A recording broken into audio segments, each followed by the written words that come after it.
Dia família, graça e paz, tudo bem? Mais uma semana juntos aqui no Devocional. Bom dia família, estamos aí na série, Possuindo a Terra Prometida e chegamos aqui em Josué, capítulo 7. Eu quero ler com você o versículo, a partir do versículo 2 até o versículo 5, que diz assim: Josué enviou alguns homens de Jericó até a cidade de Ai, que está junto a Bet-Avém, a leste de Betel, e lhes falou, dizendo: vão e espiem a terra.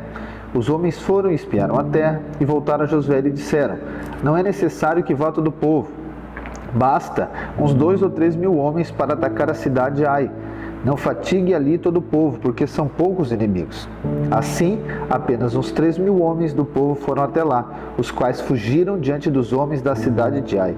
Os homens dali mataram os 36 deles e perseguiram os outros desde o portão da cidade até as pedreiras, e os derrotaram na descida.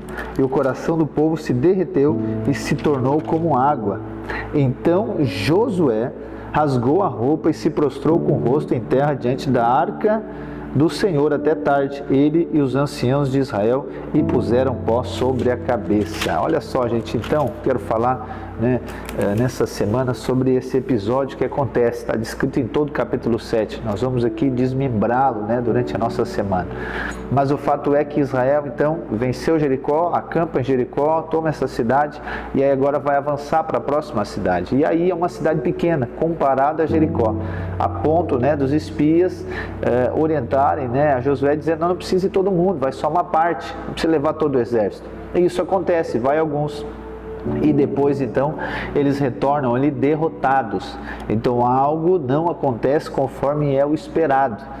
E isso está ligado com um tempo, ou melhor, ou momentos que eu e você vamos passar na nossa vida. Obviamente aqui em relação a Israel está ligado a um pecado que acontece, o pecado de Acã, lá em Jericó, que é exposto aqui nessa situação.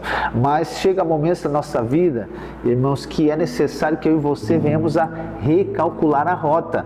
É onde as coisas não acontecem, é onde não acontece do nosso jeito, da nossa maneira.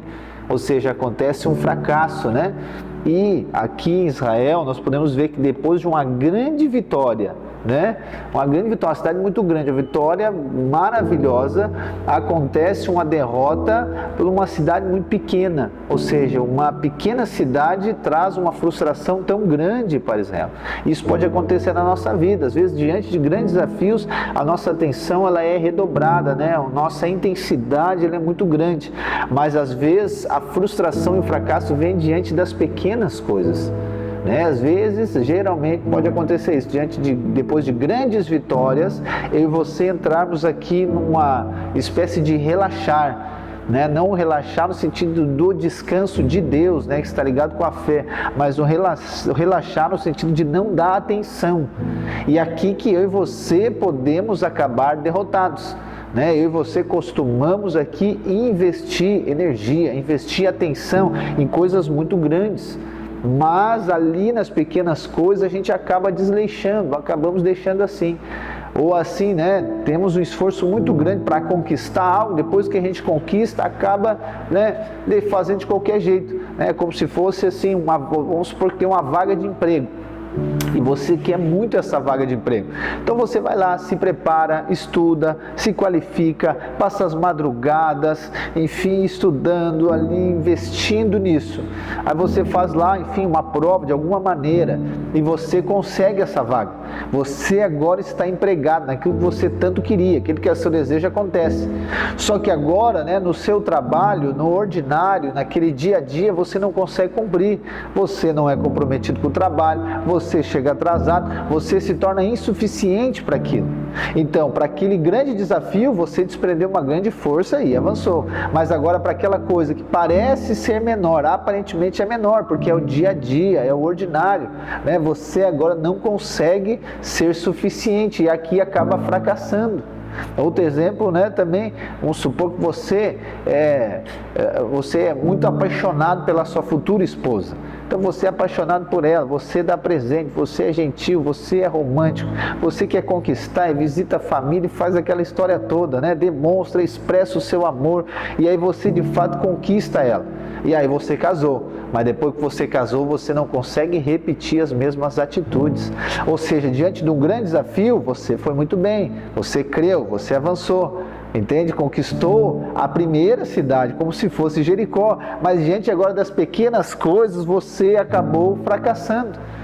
E eu acredito que isso está ligado com eu e você aprendermos a ter continuidade, irmãos, em tudo aquilo que Deus colocou diante de nós. Não é porque, olha só, não é porque nós obtemos uma vitória que nós podemos baixar a guarda, ok? Que nós podemos relaxar nesse sentido. Nós estamos falando de conquistar a terra prometida, ok?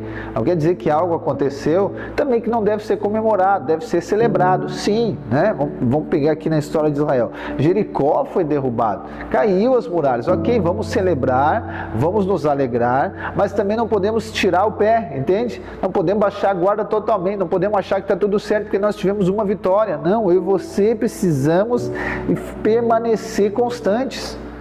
Só que agora também não quer dizer que houve uma derrota aqui e aí, que está tudo errado e está tudo perdido também. Entende? Então nós precisamos de ser aqui, né, essa continuidade, mas nós precisamos de ser sóbrios e vigilantes. É o que o apóstolo Pedro diz para mim e para você, lá em 1 Pedro capítulo 5, versículo 8 e 9, diz assim: sejam sóbrios e vigilantes. O inimigo de vocês, o diabo, anda em derredor, como leão que ruge, procurando alguém para devorar. Resistam-lhe firmes na fé, certo de que os irmãos de vocês espalhados pelo mundo estão passando por sofrimentos iguais ao de vocês. Então olha só, você precisamos de ser sóbrios e vigilantes. Essa sobriedade está ligado com o que? Eu saber o momento que eu estou vivendo, mas eu saber ainda que eu tenho que viver em Deus ainda. Vigilante está ligado com essa atenção, né? Se você conhece a história lá de Gideão, lembra? Quando é a escolha do exército, né? Os homens que são escolhidos são aqueles que são vigilantes. Então eu e você devemos vigiar. Você como marido, você como pai deve vigiar o ambiente da sua casa. Você como esposa deve vigiar, você deve estar sempre sóbrio. Não precisa de ficar naquela atucanação. Não, seja sóbrio, perceba no espírito. É uma questão interior, é uma percepção, entende? Mas seja vigilante. Não acha, né? Não seja aqui, por exemplo, como Israel, ok, ganhamos aqui Jericó e agora está tudo certo. Não, vigilante. Por quê? Pedro está nos dizendo que Satanás está sempre ao derredor. Sempre ao derredor. Então, diante dessa experiência de Israel, nós precisamos de aprender com eles. Entende? E na verdade a derrota aqui, tanto para Israel quanto as derrotas, frustrações e fracassos da nossa vida, são oportunidades de nós aprendermos com o Senhor. E aqui vamos para o segundo passo disso tudo, né? Sóbrios e vigilantes, mas acontecendo o erro, acontecendo a falha, acontecendo o fracasso, ok, nós precisamos de aprender a lidar com isso agora. Entende? Em algum momento nós vamos errar, em algum momento nós vamos fracassar. Então nós precisamos de saber disso também, ok? Vamos ser vigilantes, mas em algum momento nós vamos cair também. Não estou aqui profetizando erros e falhas na sua vida, mas ok, nós erramos, entende? Mas nós precisamos de aí agora saber como responder, como digerir essa derrota, como digerir esse fracasso. E a primeira coisa é que eu e você não podemos permitir que a condenação e a acusação, ela agora seja instaurada sobre nós de maneira permanente. Porque o resultado é que eu e você vemos a nos tornar cegos espiritualmente. Nós não conseguimos ver nada no mundo do espírito.